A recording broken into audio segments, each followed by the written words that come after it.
Good morning, and welcome to the Patriot Radio News Hour. I am having slight technical difficulties. Give me one moment here. All right, how's that? That sounds a little better.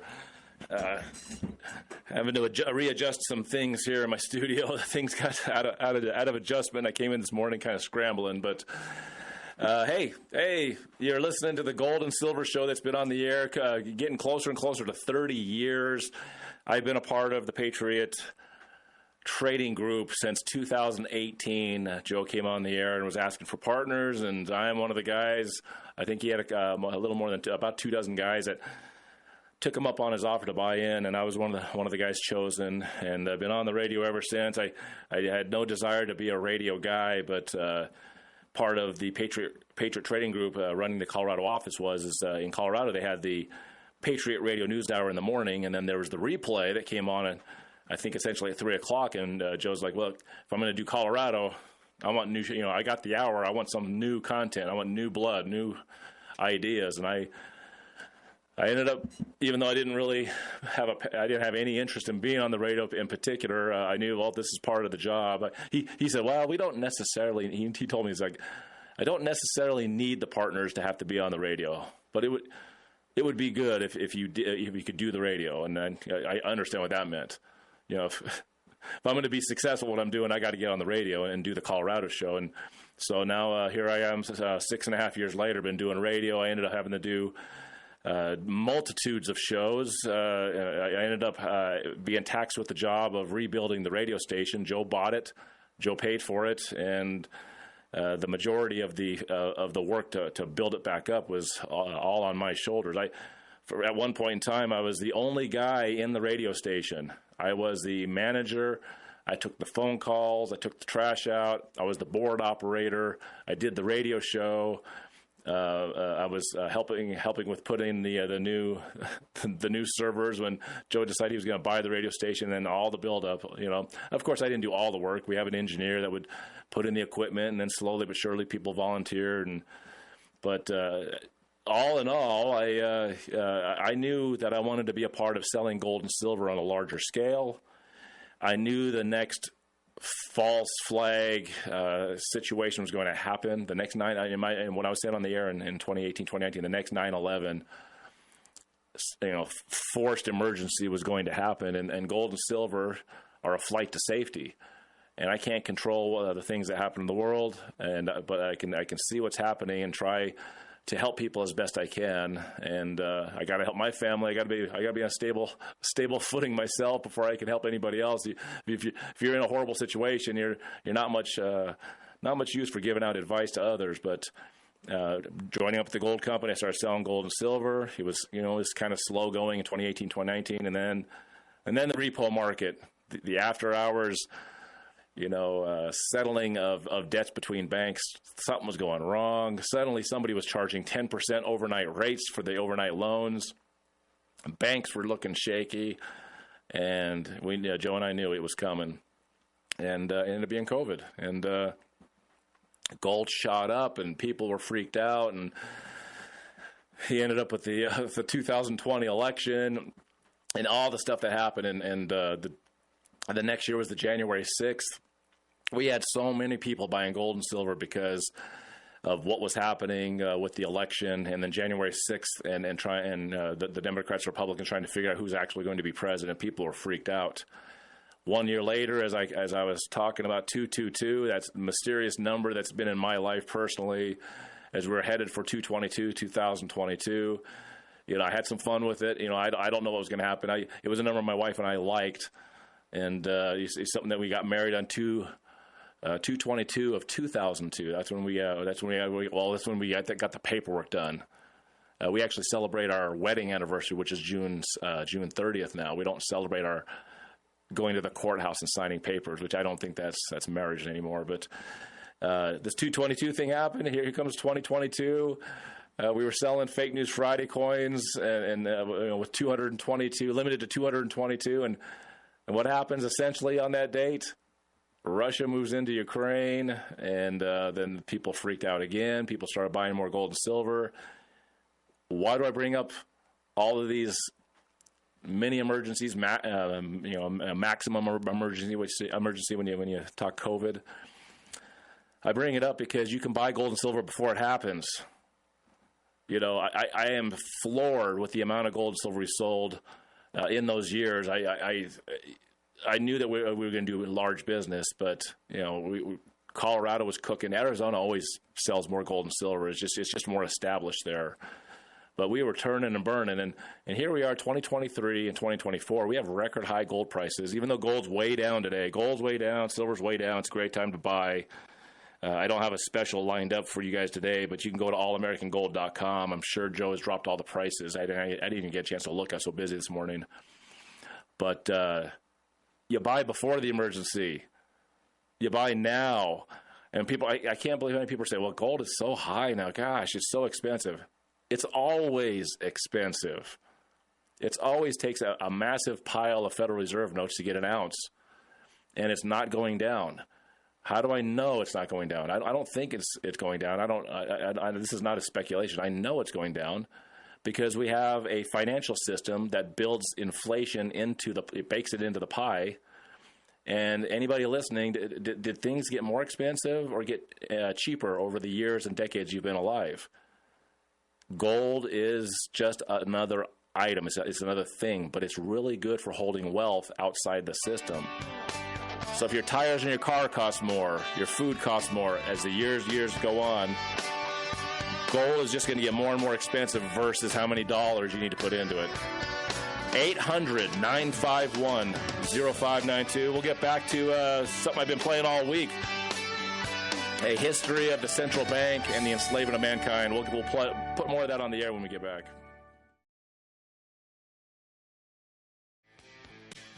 Welcome back to Patriot Radio News Hour. I'm looking at the prices at allamericangold.com. We've pared the prices down as gold is sitting right at 2,400. We'll see if it ends the day a little bit above or a little bit below 2,400. It's held above 2,400 the entire week and the end of last week. It tried getting a little bit below 2,400, which it did momentarily. It's sitting around $2,409 right now. Silver's dropped all the way down to $29.30. So everything on the website is much healthier as far as how many dollars you have to spend to get it. We have 5-ounce silver bars for $160, silver rounds for $6.80 a roll. We have silver dimes for $115 a roll. Double that for quarters and half dollars. A half dollars are $2.40. Silver Eagles, I had a special price going all week, and then suddenly silver dropped the last 2 days. So Silver Eagle rolls are now $745. When you hear people say buy the dip, this is looking like a buy the dip moment. So you simply have to go to the phone number 800-951-0592. The ladies will help you out right there. I didn't want to run a special today. I wasn't looking particularly to find. Well, I didn't see anything. By the way, as I was looking, I'll even look. I'm gonna look as we're speaking. Let's just see. Yeah, we're gonna stick with this for today. Throughout the weekend, if we're not when we don't do the shows, you can always go to allamericangold.com. You can order on the website. You can also call in after hours and leave a message. The girls will answer the messages. If you were to call, the ladies leave the office a little early on a Friday to order it. We'll honor those prices for Friday for sure, and through the weekend essentially. But I'm telling you right now, getting a few rolls of junk silver, a roll of Silver Eagles, getting some 10th-ounce Eagles for 10th-ounce Silver Eagle or Gold Eagles, for $300. The prices are set for you to buy it and buy it during the dip. So let me go back into what I've been running through the week. People have been loving the content. They keep asking. I keep getting texts. I keep getting emails. What is this thing you're playing? I found it personally at BitChute. BitChute has a lot of content that's stuff that YouTube won't allow you to watch. I like to watch YouTube. There's stuff on YouTube I like to play, but this piece is actually, this piece is actually on YouTube. You have to excuse me. The stuff I did on the show, I got so much content I've been going through over this last week. I'm coming to the end of a long week of radio solo, And but the stuff I've been playing throughout the week on the other shows were BitChute. This one I actually did find in YouTube, so let me backpedal there. It's called a History of Central Banking by Stephen Midford Goodson, the gentleman that wrote this, and the things you're going to hear. He died in 2018. From what I understand, it was a heart attack that seems suspicious. All this anti-banking information is something you don't really just readily find available, but it is a long piece. It's over 3 hours in total. I got through parts 1, 2, and 3. I'm kind of finishing off with part 4 today. I did part 6 yesterday. So part 5, 7, and 8 I didn't even get to. So on later shows, or maybe on the Half Empty Cup of Joe, I might do some more of this stuff at a later time. But it fills space. I don't have to come up with a lot of numbers and tell you guys how bad the markets are, what's going on. I leave that stuff to Joe. I could do some of that stuff, but I thought maybe Joe taking a break, I could take a break from the numbers and just give you some historical text as to why we're always shaking our fist at central banks and the dirty deeds that they make changes for their benefit. So let me continue on with part 4, and we'll enjoy. You're going to hear some good information. We're in a part that's the 1800s. We're getting back to the part where Andrew Jackson is doing his part to push the bankers away. Closures. As is customary with this type of political assassination, the lone assassin theory has to be preserved at all costs. On the 18th of May, 1812, Bellingham was hanged. A few weeks later, after Perceval's murder, the orders in council forbidding neutral nations trading with France were revoked. In the United States House of Representatives, Henry Clay, who was a Freemason, led a group of young Democratic Republicans known as the War Hawks. The vote to declare war was decided on the 1st of June, 1812, by 79 votes to 49, with all 39 Federalists voting to support it. In the Senate, the vote was decided by 19 to 13 votes. As there was no unanimity, critics frequently referred to it as Mr. Madison's War. In England, Perceval's successor, Lord Robert Liverpool, was an enthusiastic supporter of the war. However, neither belligerent was able to achieve its objectives, except Nathan Rothschild, who realized his aim of setting up the Second Bank of the United States on the 10th of April, 1816. When hostilities ceased over 2 years later, on the 24th of August, 1814, over 24,000 lives had been lost. The war was very costly to the United States in financial terms. It incurred a huge war debt of $105 million relative to its population of 8 million. As a result thereof, the national debt increased by 182%, from $45 million in 1812 to $127 million in 1815. Peace was signed in Ghent, Belgium, on the 24th of December, 1814. The Second Bank of the United States had an enlarged capital of $35 million. The bank immediately established a large number of branch banks to lend fiat money at compound rates of interest. In 1822, President James Monroe appointed Nicholas Biddle president of the bank. Biddle had first made contact with the Rothschilds while on government business in Paris in 1804, while acting as secretary to United States Minister to France, John Armstrong. As president of the bank, he acted as point man to James de Rothschild, who was the bank's principal investor. The artificially induced recession of 1819 to 1821, which was very profitable for the bankers who were able to buy up assets at depressed prices, convinced the leader of the Democrats, Andrew Jackson, that the only way to terminate these abuses was to close down the central bank. In his re-election campaign in 1832, he declared that the monster must perish, and his chief slogan was, "Vote Andrew Jackson, no bank." He stated that if Congress has the right under the Constitution to issue paper money, it was given to them to be used by themselves, not to be delegated to individuals or corporations. He also said that if the American people only understood the rank injustice of our banking and money system, there would be a revolution before morning.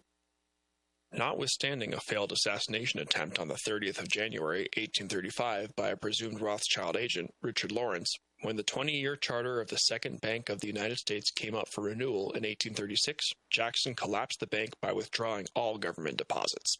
He promptly repaid the national debt in its entirety, leaving a surplus of $50 million in the Treasury. The central bank was replaced by an independent Treasury system based on redeemable paper and specie. During President John Tyler's term of office, 1841 to 1845, 2 attempts were made by Congress under the sponsorship of the former Speaker of the House of Representatives, Henry Clay, to renew the charter of the Bank of the United States. Clay, who had in 1820 become Grand Master of the Kentucky Lodge, was another agent deemed to be under the influence of the Rothschilds. Tyler vetoed both of these bills and was subsequently inundated with hundreds of letters threatening him with assassination. For the next 77 years, the United States developed without the need of a central bank. Its means of exchange were funded primarily by debt and interest-free Treasury greenback dollar bills, first issued by President Abraham Lincoln in 1862 in order to finance his military expenditure during the Civil War, and gold and silver coins. Up to 1873, gold and silver could be coined at any U.S. mint free of charge. After having rejected offers by private bankers to lend money to the United States government at interest rates varying between 24% and 36% per annum, Lincoln had, on the advice of his friend Colonel Dick Taylor, issued $347 million of currency at no cost to the American people, except for the expense of printing and distribution. Lincoln's defiance of Lionel Rothschild and his uncle James resulted in his assassination on the night of the 15th of April, 1865, by John Wilkes Booth, real name Botha, at the behest of the Rothschilds' local agent named Rothberg. The American Civil War, 1861 to 1865, left the U.S. government with a war debt of $5 billion. As a result of inflation, these bonds had declined in value to $2.5 billion. Large quantities of these bonds were bought up by Rothschild's agent August Belmont in the hope of realizing them at their face value in gold. In the 1868 presidential election, the Democratic Party candidate, George H. Pendleton, pledged payment only in paper. He was soon replaced by Horatio Seymour on the initiative of Belmont, who had assumed chairmanship of the Democratic National Committee in 1860.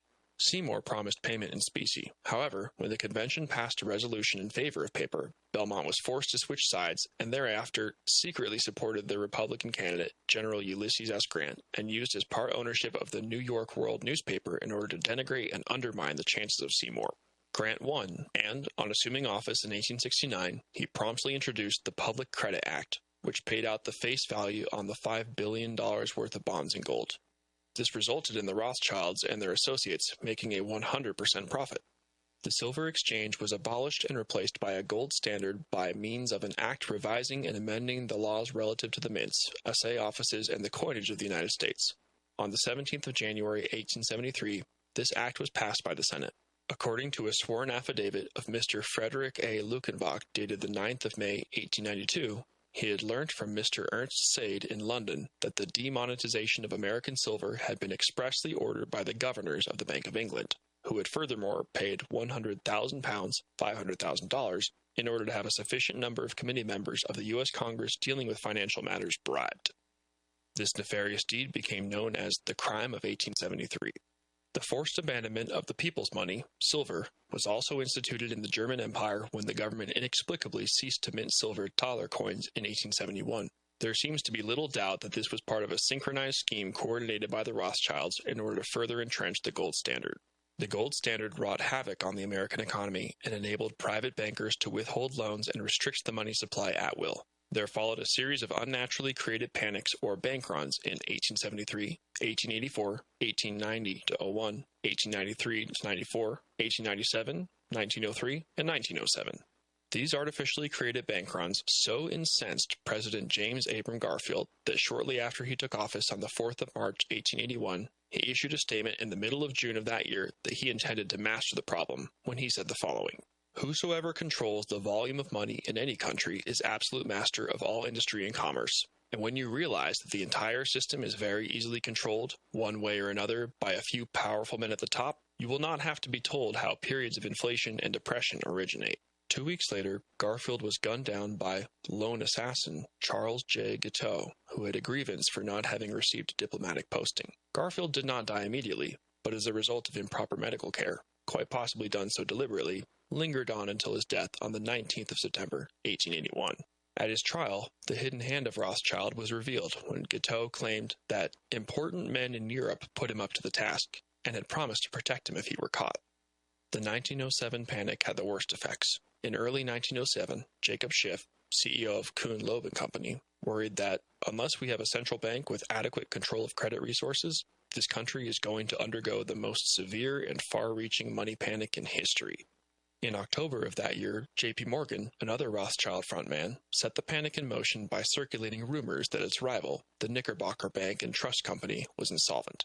In the ensuing crash, shares listed on the New York Stock Exchange lost 50% of their value. Further consequences of this deliberately induced panic were an 11% drop in industrial production the following year, a 26% rise in imports, and an increase in unemployment from under 3% to 8%. It was these continual phases of artificially created boom and bust, inflation and deflation, which provided the motivation and pretext to set up a central bank, which would allegedly solve all these never-ending problems for all time. Establishment of the United States Federal Reserve Bank. In order to mislead the public, two alternative plans were proposed. One was advanced by the National Monetary Commission under leadership of Senator Nelson Aldrich, grandfather of Nelson Aldrich Rockefeller, and known as the Aldrich Plan. The other plan, adopted by the Special Currency Committee of the New York Chamber of Commerce, was under the chairmanship of Paul Warburg, a German Jewish banker, who was acting on behalf of the Rothschild interests headed by Baron Alfred Rothschild. It was known as the Wall Street Plan. Except for the distribution of reserves, both plans were identical and had as their aim the establishment of a central reserve bank. On the 22nd of November, 1910, the banking conspirators included among others A. Piatt Andrew, Assistant Secretary of the Treasury, Frank Vanderlip, President of the National City Bank of New York, Henry P. Davidson, Senior Partner, J.P. Morgan and Company, Charles D. Norton, President, First National Bank of New York, Benjamin Strong, Vice President, Bankers Trust of New York, and Paul Moritz Warburg, partner, Kuhn-Loeb and Company, sneaked out of New York in Aldrich's Pullman car with all its blinds drawn from Hoboken, New Jersey railway station to Jekyll Island, Georgia, at the very exclusive Jekyll Island. We'll have more of this on the other side of the break. Stay with us. You're listening to the Patriot Radio News Hour. Welcome back, Patriot Radio News Hour. I'm going to go right back, right at the part where, hey, here's the Jekyll Island meeting. We got to have our secret meeting and force America once and for all to get this central bank and move it into the world system, because we got some world wars planned to bring the whole world into this thing. We need to get this thing done. So, well, here we go. 22nd of November, 1910, the banking conspirators included among others A. Piatt Andrew, Assistant Secretary of the Treasury, Frank Vanderlip, President of the National City Bank of New York, Henry P. Davidson, Senior Partner, J.P. Morgan and Company, Charles D. Norton, President, First National Bank of New York, Benjamin Strong, Vice President, Bankers Trust of New York, and Paul Moritz Warburg, partner, Kuhn-Loeb and Company, sneaked out of New York in Aldrich's Pullman car with all its blinds drawn from Hoboken, New Jersey railway station to Jekyll Island, Georgia.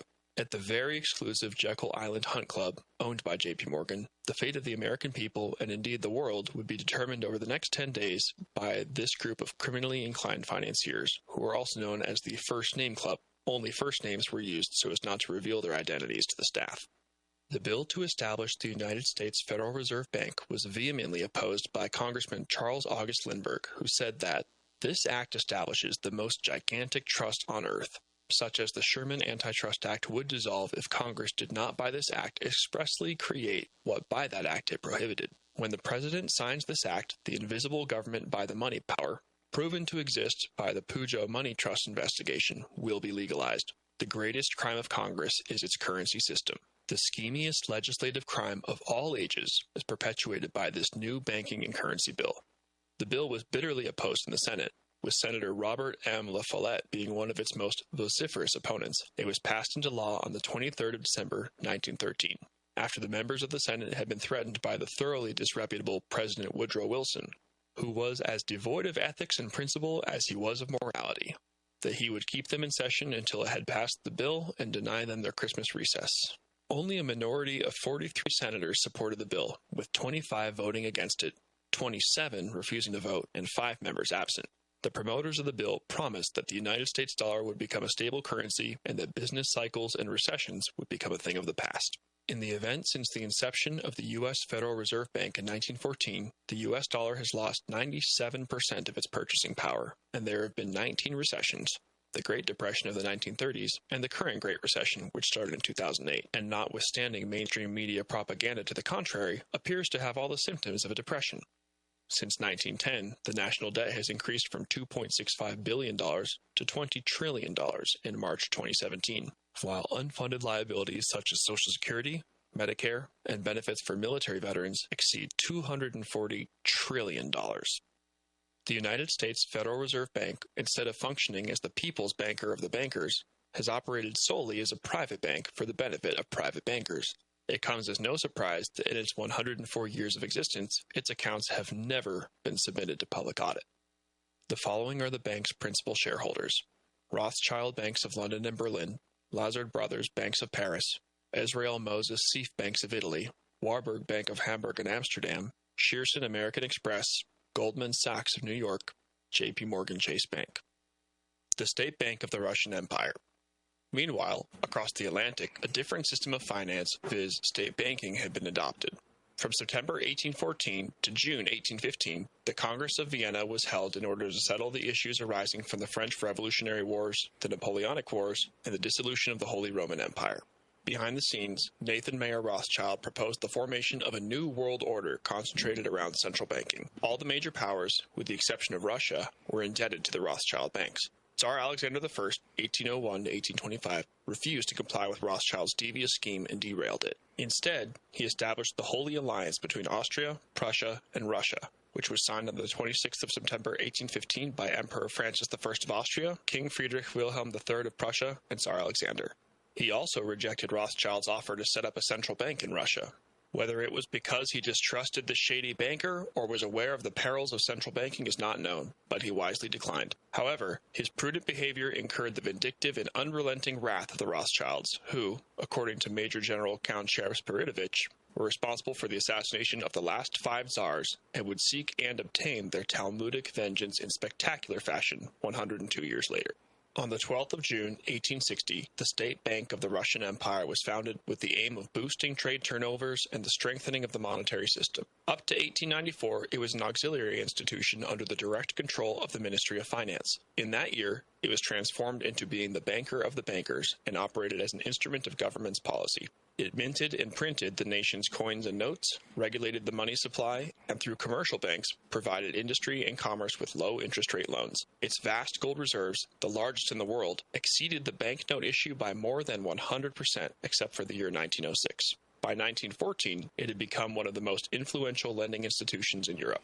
Not unexpectedly, Russia had the smallest national debt in the world. The following table reflects the number of rubles of debt per inhabitant. France, 288. Great Britain, 169.8. Germany, 135.6. Russia, 58.7.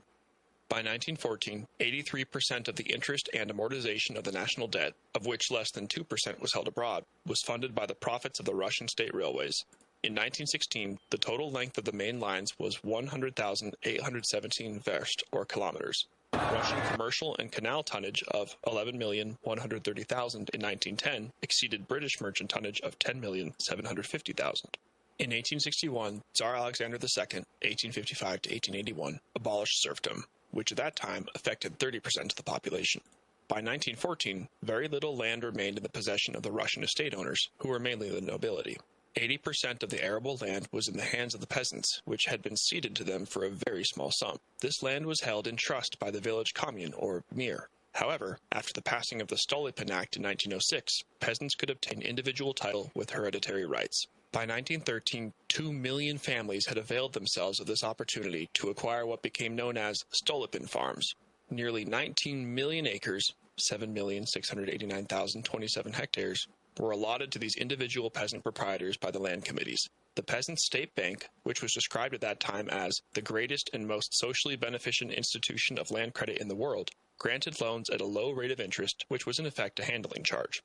Between 1901 and 1912, these loans increased from 222 million rubles to 1.168 billion rubles. Agricultural production soared so that, by 1913, Russia had become the world's breadbasket, as the following table reveals. Russia provided 42.3% of the world's barley, 30.3% of the world's oats, 67% of the world's rye, and 31.2% of the world's wheat. Russian agricultural production of cereals exceeded the combined production of Argentina, Canada, and the United States by 25%. In 1913, Russia had 37.5 million horses, more than half of all those in the world. She also produced 80% of the world's flax and provided more than 50% of the world's egg imports. Mining and industrial output also expanded by huge margins. Between 1885 and 1913, coal production increased from 259.6 million poods to 2,159.8 million poods. Cast iron production rose from 25 million poods in 1890 to 1,300. So interesting. All week long, all you hear is that countries and leaders go away from central banking, and production and happiness abound. And when the central bank shows up, misery and destitute. Over and over and over again. We'll be right back. Stay with us. 9510592. Gold and silver, big dip today. All of our normal prices, you can go to allamericangold.com and check them out. I'll just leave it. I would say everything's a special today because the gold and silver is down, and this is a great day to buy into it. 800-9510592. Gold is holding above 2,400. We'll see what happens on Monday. I think it probably rebounds back up. It held 2,300 for quite a long time and just stayed in that area. It sprung up past $2,400 last Thursday, and it's been staying above it. So this is some downward pressure, some sell-off. We'll see if it holds this level. Silver just being at over $31 an ounce just a couple of days ago, all the way down to $29.21 at the moment. All the prices have been adjusted down, dimes, quarters, half dollars, silver eagles. We even have 5-ounce silver bars on the website. If you've never been to the website, if you're just a radio listener, you should check it out at allamericangold.com. Let's continue on. About this is once again for I get a lot of people feeding back, wanting to know what this piece is that I've been playing all the week. It's a history of central banking and the enslavement of mankind by Stephen Midford Goodson. If you type that into even a YouTube search, it's there at YouTube. I don't know for how long. You might be able to find it at BitChute and Rumble as well. We're doing part 4. We did parts 1, 2, 3, and 6. Part 4 is a long one. We'll get most of that done today. But there's still parts 5, part 7, and part 8. And then, of course, the last 2 parts talk about what's going on modern day. So it's an interesting piece if you really want to know who they are doing this. The deep state, all that stuff you hear. The main names throughout history are in this piece all the way to the end, and it's good information to know how to why I sell gold and silver is because of the nonsense of central bankers. If you don't own it, or if you don't hold it, you don't own it. You've been hearing Joe say that a lot. That's Catherine Austin Fitts. She I got the wrong name. I forgot her name. My brain is not in the as sharp as it normally is. Lynette Zhang. You don't hold it, you don't own it. You should have, and I don't care what percentage you want to put in to your portfolio. I suggest a very high percentage of if you don't hold it, you don't own it. You better hold a lot of this stuff if you're trying to isolate and insulate yourself from the things that are getting ready to happen in this country and throughout the world. So let's listen to more of what happened to the world when it comes to these central bankers. 378 million poods in 1913, and petroleum production rose from 491.2 million poods in 1906 to 602.1 million poods in 1916. From 1870 to 1914, industrial output grew by 1% per annum in Great Britain, 2.75% per annum in the United States, and 3.5% per annum in Russia. During the period from 1890 to 1913, industrial production quadrupled, and Russian industries were able to satisfy 80% of internal demand for manufactured goods, a perfect example of autarky. Throughout the last 20 years of peacetime imperial rule, 1895 to 1914, the increase in gross domestic product averaged 10% per annum. With the Russian state bank creating the people's money out of nothing at almost zero interest, as opposed to the rest of the world where central banks allowed parasitic private banks to create their nation's money supply at usurious rates of interest, it comes as no surprise to find that in 1912, Russia had the lowest levels of taxation in the world. These very low rates of taxation also attest to the efficiency of the Russian government. Furthermore, throughout this period of state banking, there was no inflation and no unemployment. Between 1897 and 1913, state receipts rose from 1.4 million gold rubles to 3.471 million gold rubles. By 1914, the surplus on the budget account was 512 million gold rubles, and there was no increase in taxation. Throughout the same period, the foreign trade balance between exports and imports was in surplus. An indication of the financial health of the Russian economy can be gauged from the following comparative table of gold reserves. The gold reserves and banknotes are expressed in millions of rubles. An independent study by British lawyers concluded that the Russian Code of Laws and judiciary were the most advanced and impartial in the world. Elementary education was obligatory and free right up to university level, where only nominal fees were charged. Between 1906 and 1914, 10,000 schools were opened annually. Russian universities were renowned for their high academic standards. In labor relations, the Russians were pioneers. Child labor was abolished over 100 years before it was abolished in Great Britain in 1867. Russia was the first industrialized country to pass laws limiting the hours of work in factories and mines. Strikes, which were forbidden in the Soviet Union, were permitted and minimal in Tsarist times. Trade union rights were recognized in 1906, while an inspectorate of labor strictly controlled working conditions in factories. In 1912, social insurance was introduced. Labor laws were so advanced and humane that President William Taft of the United States was moved to say that the Emperor of Russia has passed workers' legislation which was nearer to perfection than that of any democratic country. The people of all races in the Russian Empire had an equality of status and opportunity, which was unparalleled in the modern world.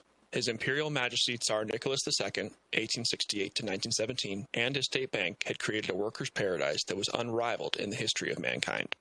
On the 17th of November, 1917, the Rothschilds, fearful the replication of this extraordinary example of freedom and prosperity would destroy their malevolent banking empire, instigated and financed a Judeo-Bolshevik revolution in Russia, which wrecked and ruined a wonderful country and resulted in the deaths by murder and starvation, according to Alexander Solzhenitsyn, of 66 million innocent people.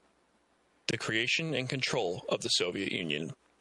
In Wall Street and the Bolshevik Revolution, author Professor Anthony Sutton, with the assistance of State Department documents and personal papers of American international bankers, details the enthusiastic alliance of Wall Street and Marxist socialism.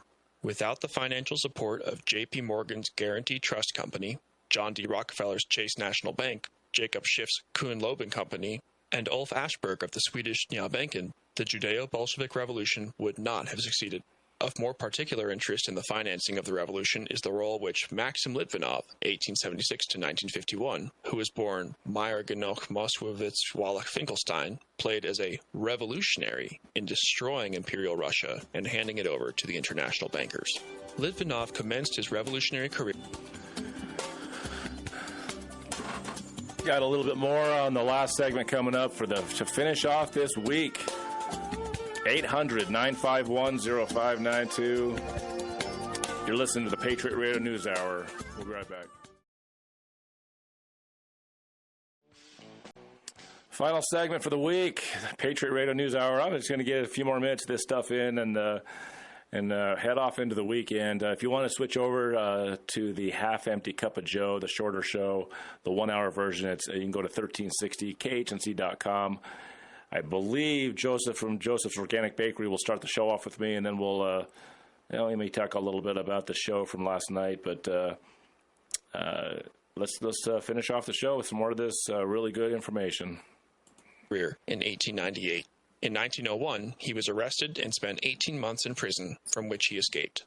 In 1903, he was entrusted with money, which was used to finance and distribute the newspaper of the Russian Socialist Democratic Party, Iskra, which was printed in London. In 1905, Litvinov received further funds from Friends from Abroad, which enabled the purchase of arms, again in London. Thereafter, Litvinov, now known as Papasha, or Daddy, became the source of all foreign funds and was appointed treasurer of the party, a decision which Lenin could not overrule, because Litvinov was a representative of the Rothschilds with powers exceeding those of Lenin. Lenin was merely informed of the decision. A few months later, at a meeting in Geneva, Litvinov was elected Secretary of Foreign Transport Groups. Lenin was again informed of this decision. Litvinov was never a genuine revolutionary, but instead used Bolshevism as a disguise in order to advance the aims of his master's agenda. From 1908 to 1918, Litvinov resided in London with the assistance of his English friends. During this period, he held a variety of occupations working for a publishing house, Williams & Norgate, a tourist agency, and selling farm machinery. Presumably, these occupations provided a suitable cover for his clandestine activities. In 1914, at the outbreak of World War I, the Russian government demanded that all its citizens be returned to Russia in order to serve in the army. However, the British authorities allowed Litvinov to remain. In 1916, Litvinov married a daughter of one of the most distinguished Jewish families in England, Ivy Lowe. On the 3rd of January 1918, Litvinov was appointed as the authorized representative of Soviet Russia. One of his first tasks was to demand that the money held at the Bank of England on behalf of the Tsarist embassy be handed over to him. The bank duly complied. In September 1918, a conspiracy against the Bolsheviks involving British Ambassador Robert Bruce Lockhart was exposed. Both Lockhart and Litvinov were arrested by their respective governments, and as a result of a subsequent exchange, Litvinov returned to Moscow. His new assignment was to secure fast outflow of gold and jewelry from Russia via Scandinavia under the cover of a scheme to purchase steam engines later known as gold engines. A quarter of Russia's gold reserves were transferred to Sweden for onward transshipment. For the Rothschilds, it was now retribution time. On the 21st of April, 1921, Litvinov was appointed Commissioner of the Council of People's Commissars for Currency Transactions and Sales of Gold Abroad. Several hundred millions, rubles, of our gold went through my hands and was sold abroad. I sold the majority of this gold directly or through various intermediaries to large French companies, which remelted this gold either in France or Switzerland, and then this gold went to its final destination in storage at the American Reserve Bank, Rothschild's privately owned bank. Litvinov had become the authorized representative of the bankers, owners of the FRB, the Bank of England, and Soviet Russia. As can be seen, the Bolshevik Revolution was little more than a giant asset-stripping exercise by the Rothschilds. In December 1921, the Kuzbas Autonomous Industrial Colony was established. It handed over control of a vast industrial complex to a group of American and European investors who had assisted in financing it. Thereafter, millions of gold rubles flowed abroad without any customs duties, allegedly as interest for the capital invested by European bankers, despite the fact that the investments were not all that large. In 1924, Joseph Stalin became the leader of the Soviet Union. There you go, guys. Once again, 800-951-0592. You can order online all through the weekend. As far as I know, Joe and Jason will both be back here on Monday to start the next week. Until then, see you guys.